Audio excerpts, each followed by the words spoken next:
Anh em nhá, hiện tại em đang ở Bảo Lâm, Lâm Đồng, Lộc Lam chứ, Bảo Lâm, Lâm Đồng. Đấy, Phong Phú này, trang trí nội thất này. Đấy, anh lấy một dàn máy cắt nhôm. Đây là quốc lộ 55. Cắt nhôm hai đầu. Hiện tại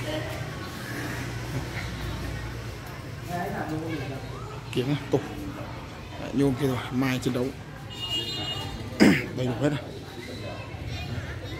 Anh em nào mà gần đây thì ới em nhé, đây gần trường trung học cơ sở, trung học phổ thông này, tối quá không nhìn rõ lắm.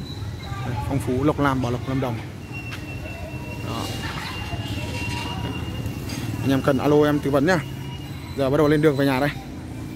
Số điện thoại em đây nhá, hotline đây.